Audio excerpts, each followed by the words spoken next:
Hi everybody, Matt Lawton here. This is the Astrological Winds channel. I'm going to take a look at the astrological weather report for the week of November 7th through 13th, a very key week. As many of you know, the second of the two eclipses from this eclipse season is right on Tuesday, which is Election Day in the United States. Very sensitive time, obviously. And just so real quick, the Astrological Winds channel is available every week on YouTube. And if you have a YouTube account, just become a follower and turn on your notifications. It's also available on all kinds of podcasts.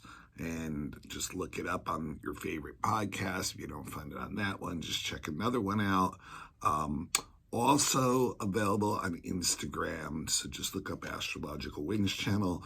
The best way to get in touch with me is through my email, and that is matthue823@gmail.com. And so any kind of reading that you might want to have done, any kind of other astrological thing that you might be interested in, classes, lectures, or whatever, just give me an email. One more time, it's matthue823@gmail.com. Now, remember everybody, if you're not very familiar with astrology, remember to not get so lost on what the astrological terms are that I'm saying. You want to stick on what the interpretations of those are in between, which is most of what I'm saying actually every week. But I know people sometimes have a tendency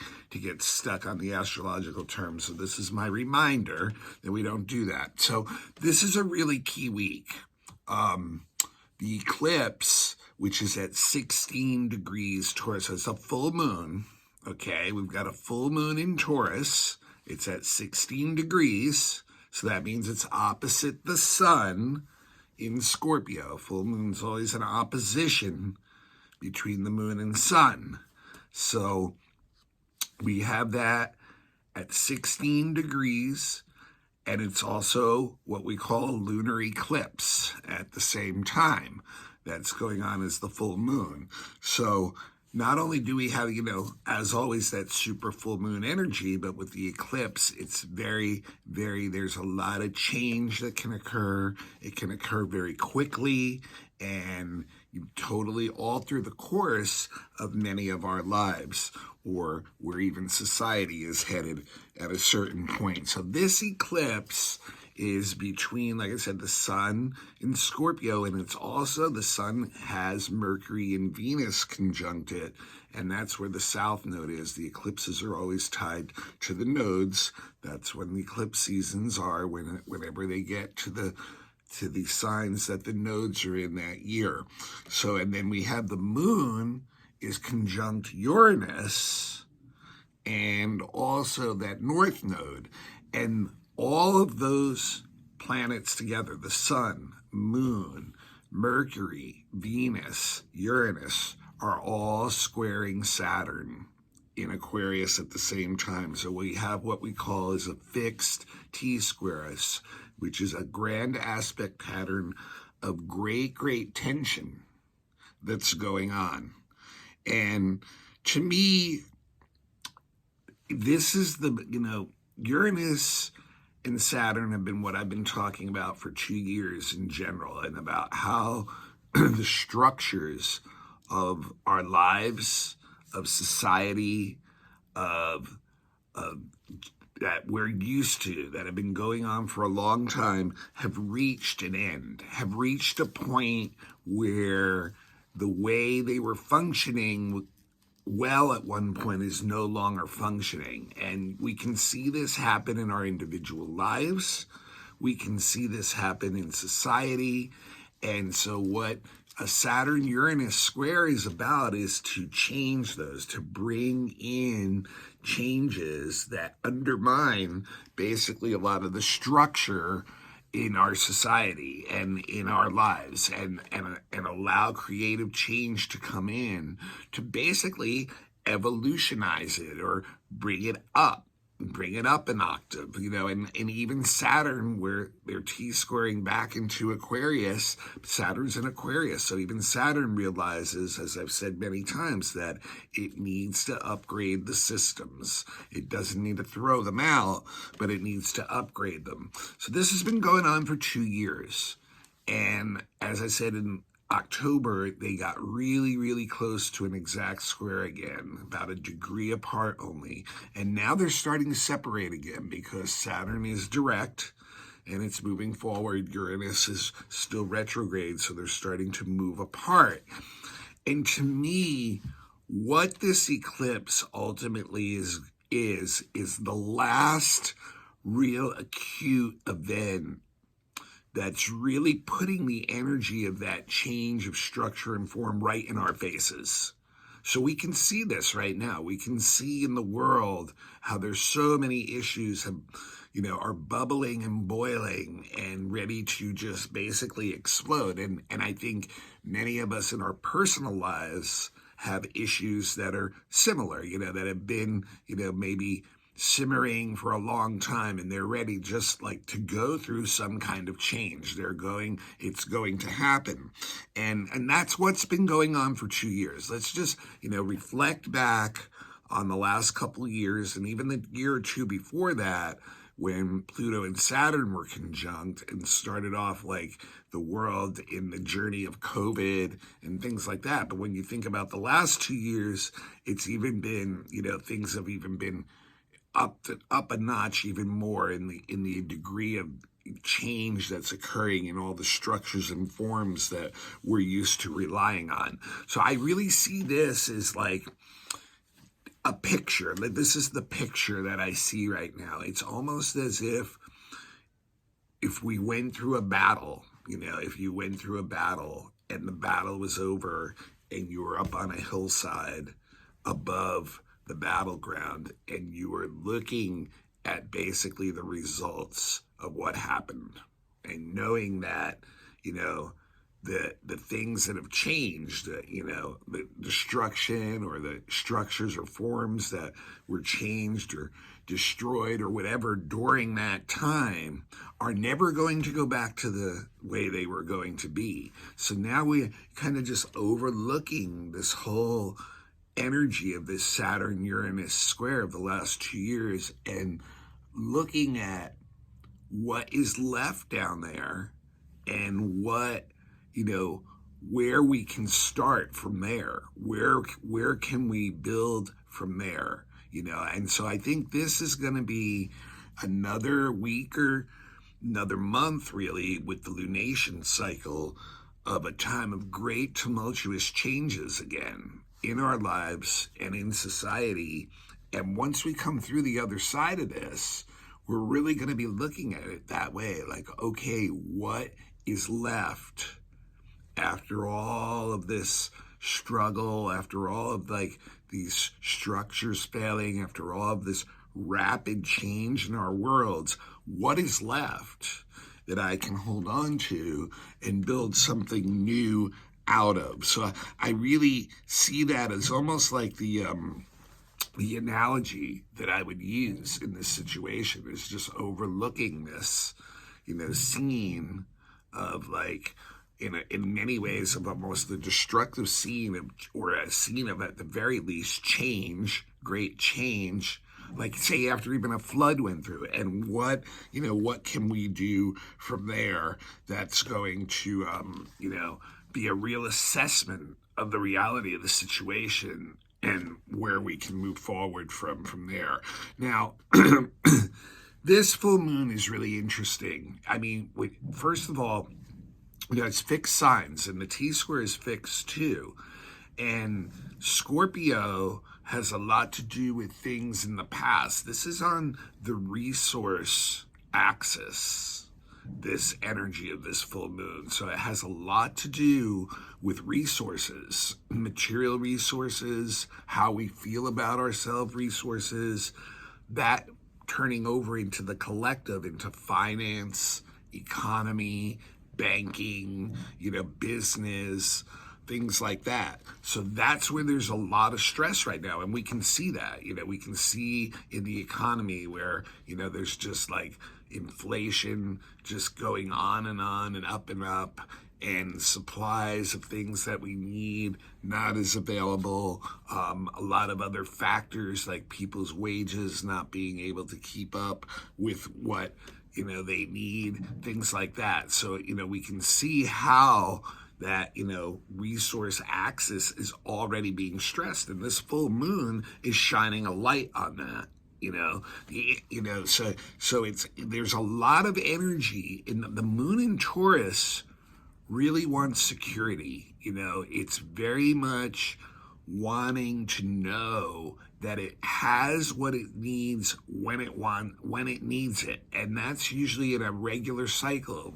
Taurus is fixed. It can get into a very routine cycle about the way it gets its needs met.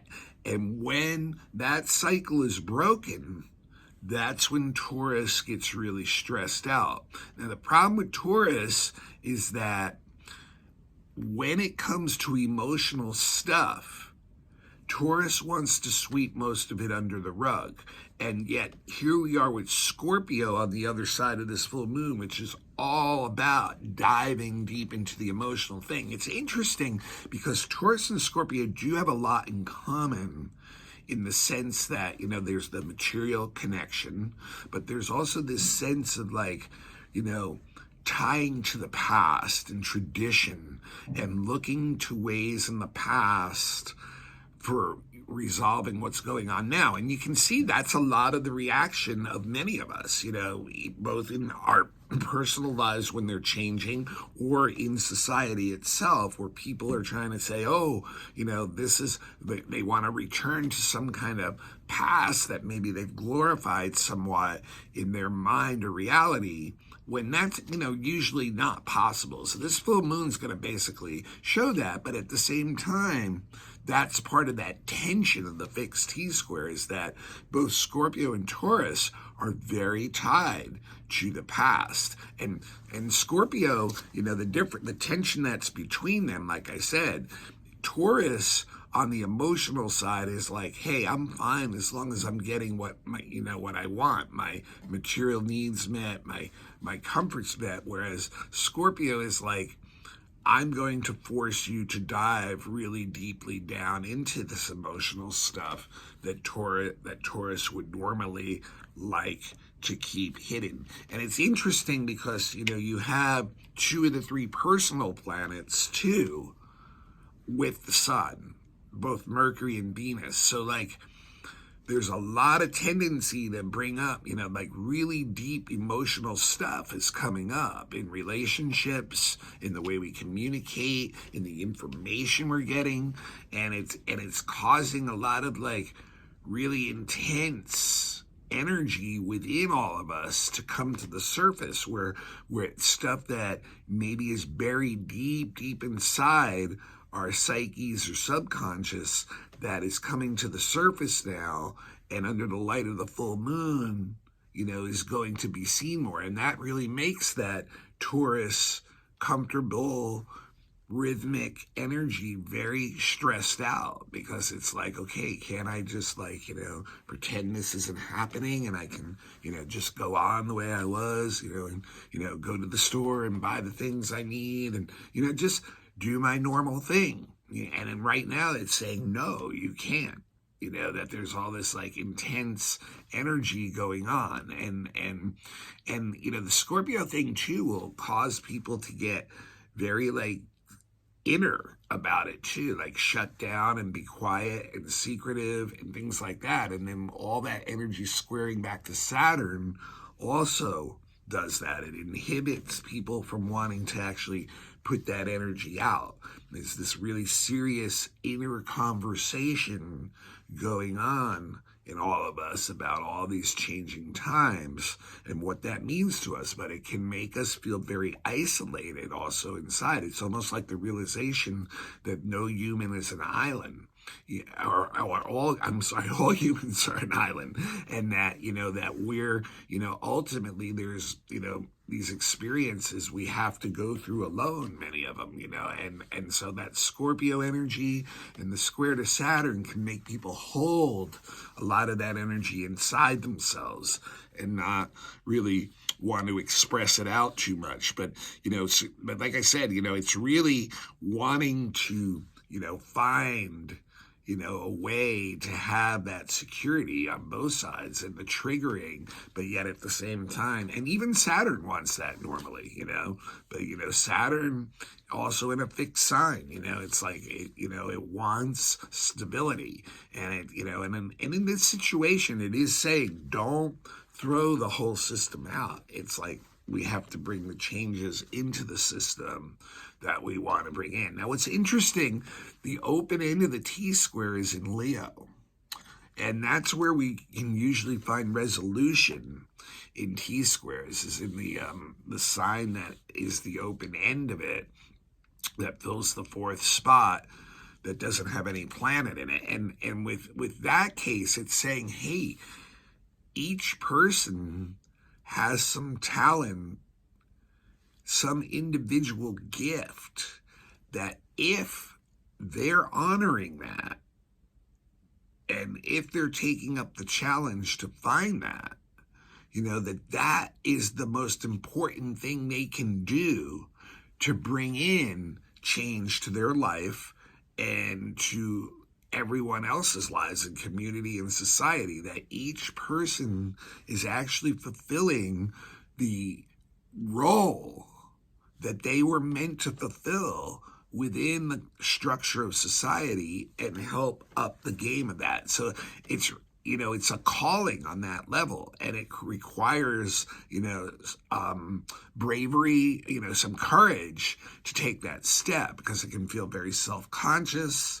It can feel like, you're out there, and it's awkward, but it's really what, is the open end of this T-square. Now, what's interesting, an eclipse, and like I said, can bring a lot of sudden changes, and it's a lunar eclipse this time, so a lot of those changes we are feeling inside emotionally.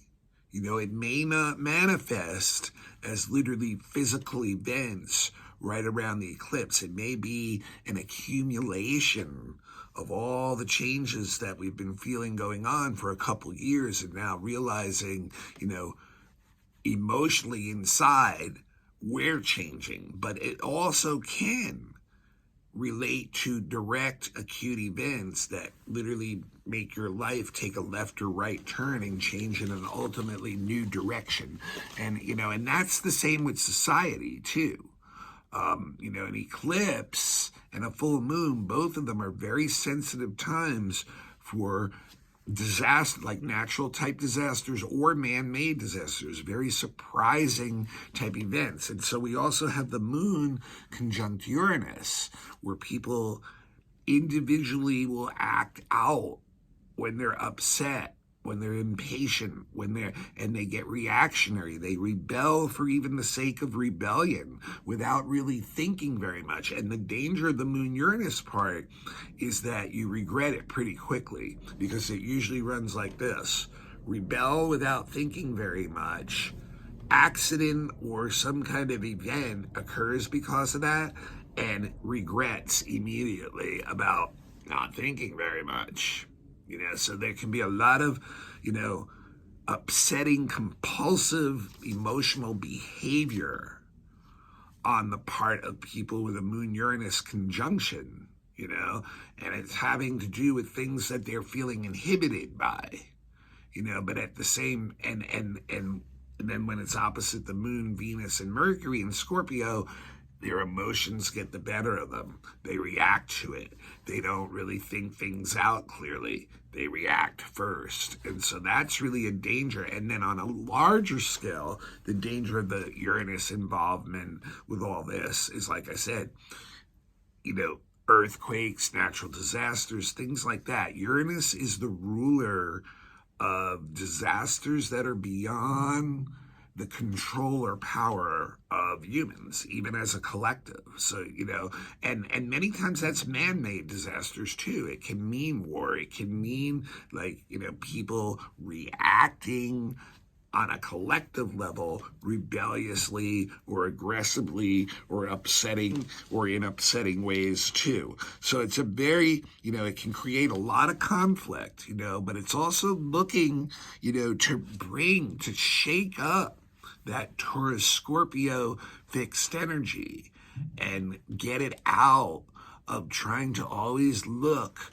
to some old way or some traditional way when problems occur, and trying to kind of circle the wagons. This is saying more in line with the Uranus conjunction with the moon is more aligned with the Aquarian energy and the Leo energy of the T-square, where it's like, hey, no, we need to go through some changes. Let's accept that. Let's each find the place where we can contribute to that and bring something higher into the system. But, like I said before, that Saturn can make, and the Scorpio energy can make us hold that energy in, And what you're going to notice this week, because, all three of those three, the Sun, Mercury, and Venus are opposite the Moon, Uranus, and square Saturn, all week long, each of these aspects is going to be perfecting one after another. So this full moon eclipse is the whole week's astrology. It literally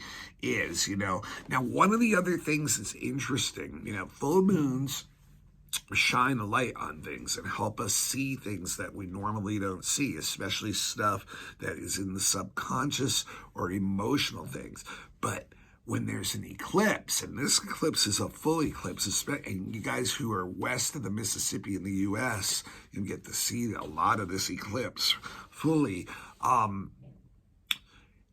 means there's usually a blind spot too, something that we're missing despite the full moon that's holding us back.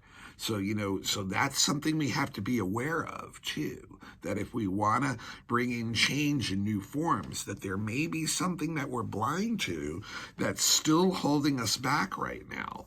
And then the other thing is, like I said, one part of that may tie in with that Leo Aquarius node type energy and the Uranus energy of is there something in our being, in our personal talents and gifts that we're not quite aware of yet? It can be something that can be helpful to our situation that we haven't quite seen yet. So if we can follow and accept that change, find that Leo part that's our unique contribution to that Aquarian part of a change that's greater and beneficial, and that Uranian part that's revolutionary and is going to bring in something new, maybe that, is what we can find, is some unique thing that we weren't even aware of that we had that can contribute to that. It's interesting too, with those 3 or 4 planets all bunched in Scorpio and around the sun, it gives us a very subjective point of view. It's very difficult to separate ourselves out from that, And remember, this is all occurring too when Mars just went retrograde. And it's for the United States, it's going through not only the elections, but it's going through its Pluto return. So there can be some very, very intense energy that's going to be tied up in the United States elections and results of this. People not being able to come out of their subjective way of looking at things. And then, and then all of a sudden, getting into power struggles over it, getting into maybe bringing complete change to the way the way U.S. does things ultimately. So there's just a couple other things that are interesting for this week. I really think that is the best way to deal with this eclipse is I think the last 2 years, like I said, just look over the things that have happened in the last 2 years. Look over those things in your life And what's it telling you on your inside, the Scorpio? What's it telling you, And then like confronting the fear of the emotional change in the Taurus part and opening up to that Uranus, Aquarius part that may show you, if you open up to it, where that gift is. Reveal that blind spot. But there's a couple other things I just wanted to mention also going on all week. Because like I said, these aspects, the exact full moon eclipse is on Tuesday, but all these aspects of the sun, Mercury, Venus, all opposing Uranus, all squaring Saturn, are all just going to keep going all week long, one after another, since they're all right bunched up together. And interestingly enough, I want to mention two other things those guys are going to do. They're all quincunx Mars retrograde this week, too. And I talked about Mars retrograde a lot. This is showing once again, the quincunx it's telling us we have to adjust. We have to adjust our attitudes. We have to adjust the way we communicate. We have to adjust the way we take in information. We have to adjust the way we relate to one another. We have to adjust the way we relate to money. We have to adjust to the way we relate to our own creativity in order for actions to start not being off and being wonky. And it's going to take probably through the whole Mars retrograde period to look at that stuff and get actions moving in a more smooth direction again. But with these quincunxes, it's basically saying, hey, all that stuff is off right now, and you need to reassess the way you're doing that stuff and adapt to changing times and what's going on around you and adjust your attitudes towards that stuff, or otherwise your actions are going to probably be caught in a loop that's not going anywhere. It's just like a hamster running on a wheel, basically. And it's going to be very, very frustrating because it's going to be bumpy and awkward. But what's cool is all three of those guys, once again, Sun, Mercury, and Venus, are all going to try Neptune this week too. So what's this showing us? That ultimately, if we can bring in and allow these changes to occur, there may be ways that this may ultimately appeal to our greater ideals. That, that a lot of the information we're getting right now is affecting us on abstract levels. It's showing us to look at our ideals, to look at the things we believe in, to look at like the values that we have, the way that we think, the way we relate to each other, and take a step back, contemplate and meditate on that. And like, it gives a great opportunity to become more receptive to all that stuff and allow things in and allow it to like start making changes to us, and then seeing that wait a minute, actually we may be aligning ourselves more with where we ideally want to be. So it's very interesting on that level. We can end up feeling really good about things on that and start to get inspired, imaginative, started to, be able to inject some of those ideals. And maybe this ties right back to that Leo part of the full moon, where like those ideals start feeding that part that you may have to play in this gift or talent that you may have that's going to pay off for you and for others. So like, so there's a way, this is really like an ability to tap into like a rich imagination with the trine to Neptune of all these planets, and really come up with some new creative forms that you can start to build with that T-square, the matter, into, like, and start to create some new things. So it's very inspiring on that level, and it can bring some very, like, on abstract levels, some very beautiful moments and realizations that fire up the imagination, fire up the inspiration, can get the creative energy going on all kinds of levels, can get a greater sense of connection with others and with other worlds, subtle worlds, things like that, spirit, energy, God type energy, is all available to be tapped into if we can allow these changes to occur. And with the trine, it shows that, it can flow very easily if we're willing to meet that challenge. All right, well, a very interesting week. I really consider this like an apex week.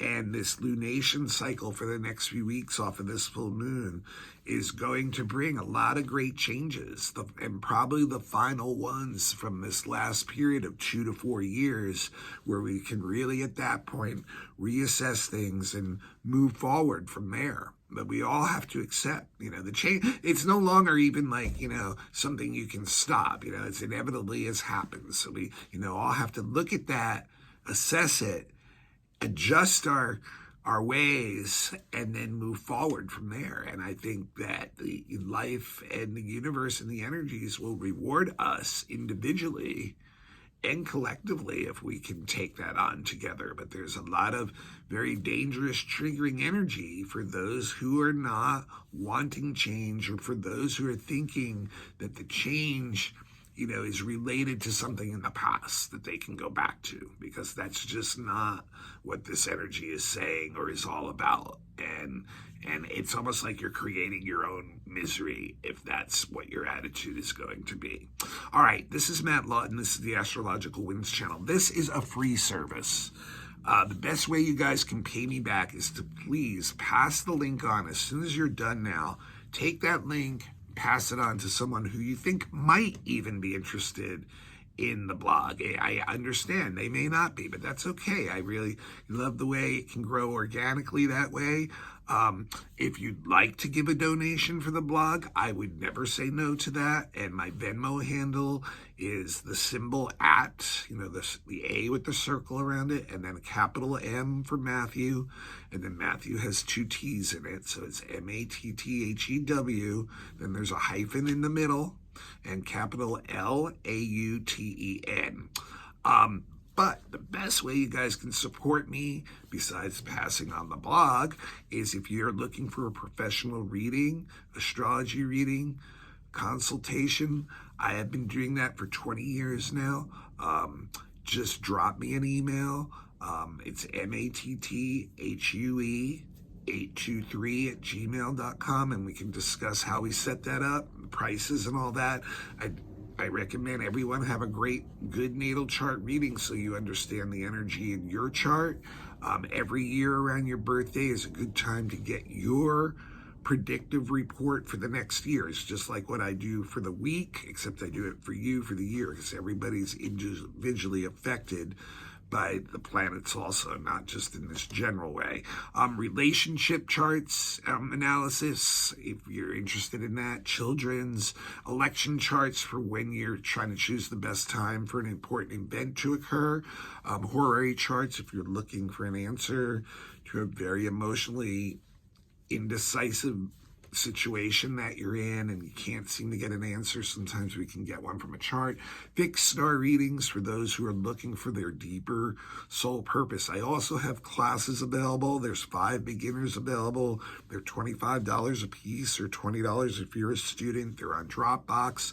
Once again, drop me an email and we can set you up for that. I'm also available for lectures, question and answers, mini readings at your place or some event, entertainment for astrology, all those things. Just email me, MATTHUE823@gmail.com. And remember, the blog is on podcast too. There's about 20 podcasts out there that have it. It gets distributed through Buzzsprout. Just look up the Astrological Winds channel, all one word, and you'll find it. Ditto with Instagram. If you're an Instagram follower, look it up. And I do post extra stuff sometimes during the week on Instagram. And you can also Facebook me. It's a private account, Matthew Lawton, and become a friend. And I do post the link there too. All right, let's see how we're going to sail through the rest of this eclipse season and assess where we're at and move forward from there. I'll see you all next week.